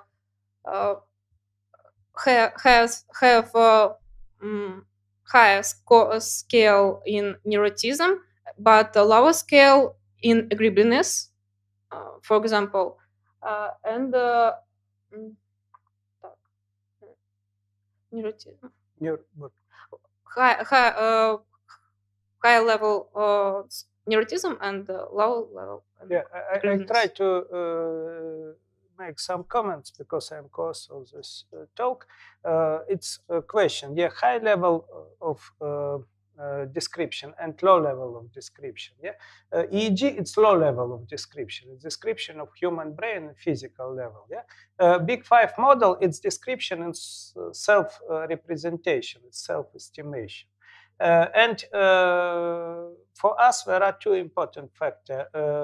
Extraversion, it's a person want to communicate with another person or don't want to communicate with another person. Yeah, and neuroticism, how it is sensitive to some negative events. Yeah, something bad which happens with you, and what you will do in unpleasant situations. And we see that positive correlation between neuroticism and depression, then high level of neuroticism, then high level of, then higher probability of depression. And negative correlation between extraversion and depression. And we see that correlations between depression and extraversion, yeah, we can see correlation in behavioral level, and we can see correlation between score of extraversion with delta and gamma activity in EEG, yeah, and score of neuroticism with alpha activity in EEG. Yeah, we have correlation between behavioral description and physical description of brain. Of course, correlations is not direct. Yeah, there are many questions about mediations. Yeah, how to apply statistics for analysis of correlation, but we see this correlation.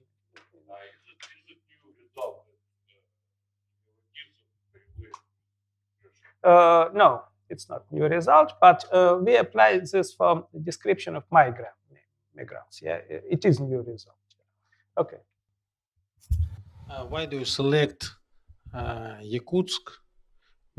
If it will be Sochi, maybe the results will be. Yeah, it's interesting. Yeah, because we have group of migrants who migrated. Yeah, I asked. Sure. Repeat your question, please. Why do you select Yakutsk? Maybe if you will select Sochi, the results will be better for these migrants. Similar. I think it depends on new climatic and social conditions, and maybe results will be better. But we don't understand because we don't testing these conditions. And the next question: if they will migrate to be a governor of Yakutsk, or not, if you will come in 5-star hotel or in hostel, the results will be different. I sure, isn't it? You sure that conditions may be differences, but we examined migrants who moved for study medical university. It was one These migrants are students. Groups of students. Yes. Yeah, of course you are right. Migration from south to north and migration from north to south, yeah, quite similar. Yeah, if we will migrate to Singapore, I migrated. Yeah, I had such experience. Of course, you will have shock, climatic shock and social shock. Yeah, and it is not specific for Yakutsk. Yeah, it's non-specific stress for migrants, for any kind of migrants. Okay, thank you. Okay, any other question? Yeah, please. Please. Yeah, hello, thank you. Ahmad Ruslan, Siberian State University of Telecommunication Informatics Science. The question is, as I understood, the people just feel sort of sadness while moving from one place to another.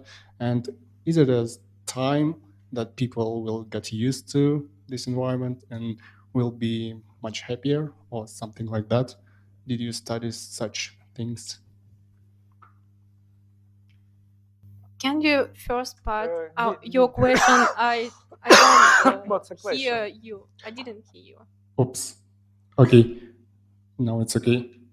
As I understood, the people feel sort of sadness while moving from one place to another. And is it some time for people to get used to this environment, to not to feel sadness, to be a normal people while they were at home, for example? Just the same.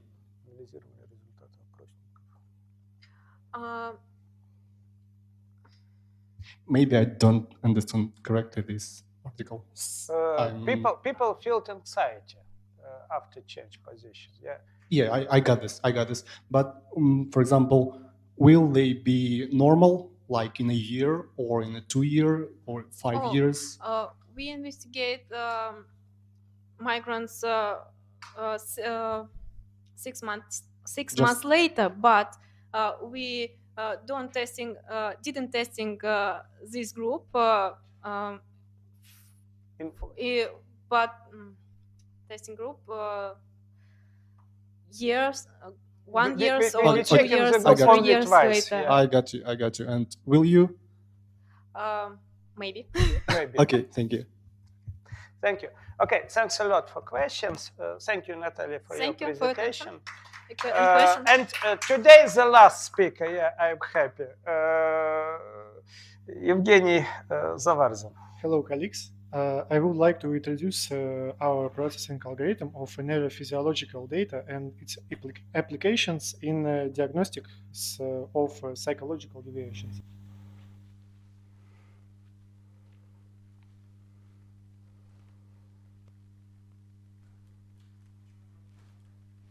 Не листает. What I should point to.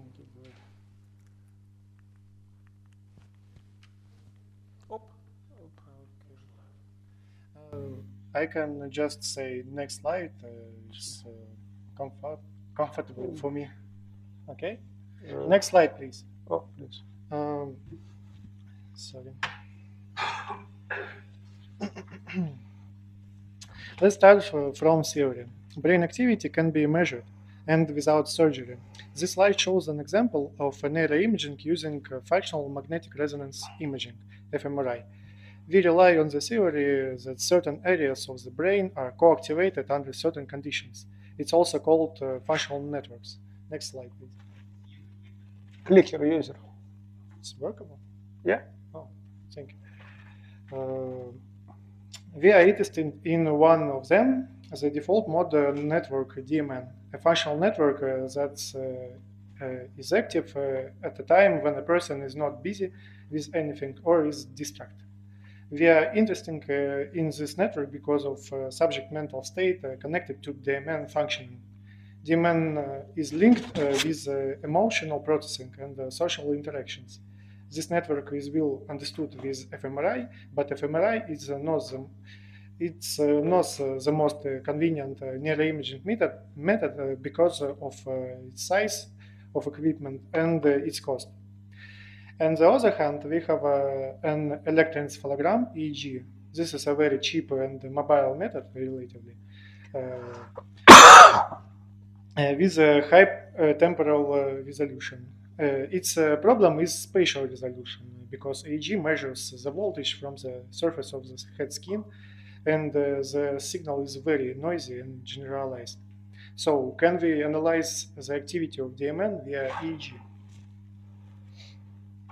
We have already made EEG recordings in which a person sits for a couple of minutes with his eyes closed and for a couple of minutes with his eyes open. We assume that when eyes are closed, we can observe DMN activity. How can we measure DMN activity? Or let's start with a simple one question: what quantitative characteristics will help us identify this activity? Firstly, we need to clear the data. We use a common algorithm based on independent component analysis, ICA. This method is miraculous because mostly of Mostly the artifacts activity, for example, Y blinking, is transmitted from the channels into one component. So we can remove bad components from recording and make the EG much cleaner. Next, we need. Okay. Next, we need to unify the data. At this step, we recovered removed channels used interpolation by neighboring. Next, we will split the recordings into short samples. It's also called epochs. For each such sample, we will calculate quantitative values. In order to get dense data, the samples will be overlapped. Now let's talk about quantitative characteristics. We need to carry out the Fourier transform to EEG and calculate the signal power in the specific frequency ranges. There are too many studies proving relationships between power in the alpha band and Diemann function, for example. Next, let's calculate channel pairwise correlations. Many studies are based on pairwise correlations of channels of brain areas. As said before, DMN is a functional network, so specific channels synchronization can be very important markers of DMN functioning. Next, okay. Many studies prove connection between depression and the DMN function. We can check our algorithm using this assumption. We applied a discussed algorithm to the data, and also we have scores for psychological test of depression for 97 subjects. It's possible to train a regression model that can measure depression risk. To do this, we additionally calculated a standard deviation, mean, and quartiles for each column to make the feature space smaller.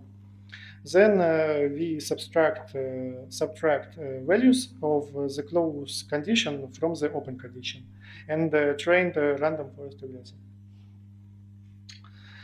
Results are not very good, actually, because we got bad model performance on test data. It needs to improve the features and involve more data to analysis. But we have positive results too. Firstly, we can classify open and closed condition of EEG, so our features can describe these states.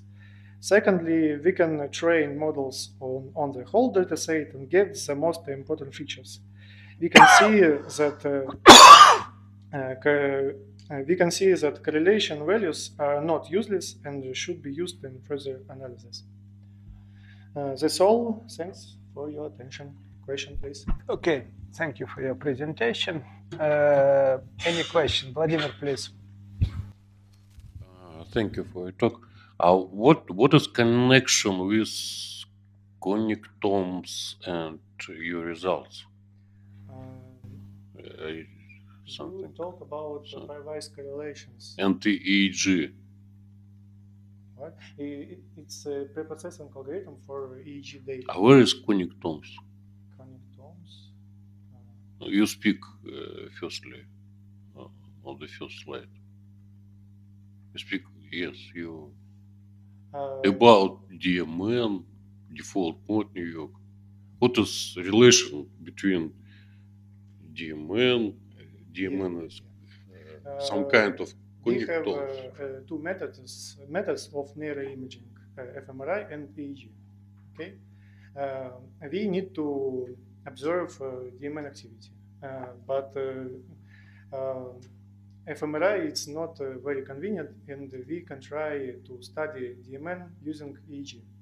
So we need to get some quantitative characteristics of signal to train a model. What is connection DMN with your result?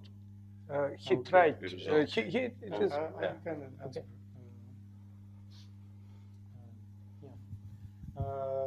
I used an assumption that depression and DMN activity is connected. So I used AGs and BDI score. BDI score is depression level. DMN is just connectome that can be activated or maybe yes, may but not I be used activated. assumption that DMN activity is connected to depression. High activity of DMN. Where is sense that show you that DMN is active?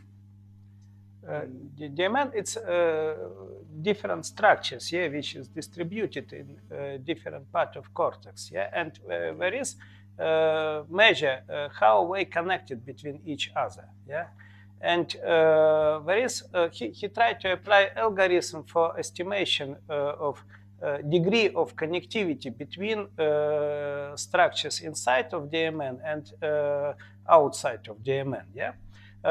He still didn't receive good results. Yeah, he just tried to apply algorithm. Yeah, and he has not final result now. But if it will be successful, his algorithm will give us new knowledge about connectivity inside of DMN and outside of DMN, and we will compare. What happens inside of DMN in persons with high inclination to depression, low inclination to depression. Our hypothesis that high connectivity inside of DMN is one of symptom of depression. Thank you a lot for your explanation. Okay. Any other question? Yeah, please. 11th slide. Okay. Can you comment this chart? What is this dots and what is this digitals? And the axis. Second, right chart. Right. Okay. It's a scatter plot of predicted and true values. At the x-axis is real values, and at the y-axis is predicted by model values. Okay. Any other question? Okay. Evgeny, thank you for your presentation. Of course, it's just preliminary results. Yeah, he will work on this algorithm in future. Here you can see that it's not very effective. Yeah. Okay. In future, I hope it will be more effective. Thanks a lot for your participation. Thanks a lot for your attention. We tried to organize section about topic of this section was connection between humanitarian science and medical science and informatics. Yeah, and we heard several interesting talks, 2 talks of plenary speakers and 5 talks of our students and postgraduate students. Now we have already 11 and 30 minutes. Yeah, we should go to sleep. Yeah, thank you for your participation. Thank you for your attention.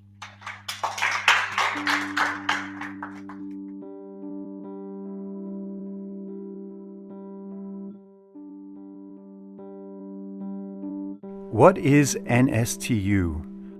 Novosibirsk State Technical University is one of the largest technical universities in Russia, located in the very heart of the vast Siberian region. It might be called a city within a city, not only because of its size and infrastructure, but the special rhythm of life influencing emotions of thousands.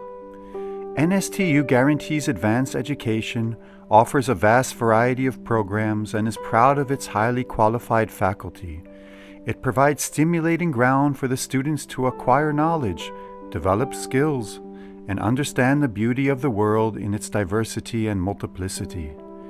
NSTU is innovative and research-oriented. It is a place where breakthrough discoveries are made to contribute to intellectually challenging fields of study and world-class scientific projects.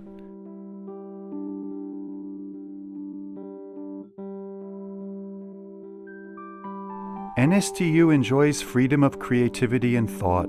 It offers both students and staff the opportunity to express themselves, to maximize their talents and give way to imagination. It allows them to get surprised and surprise the world, broadening horizons and seeing new things in what seemed only common and ordinary. NSTU is born to be a winner. Its faculty does their best to educate high achievers who understand that soaring to new heights involves strategizing and hard work. The desire to win is the first step on the way to success.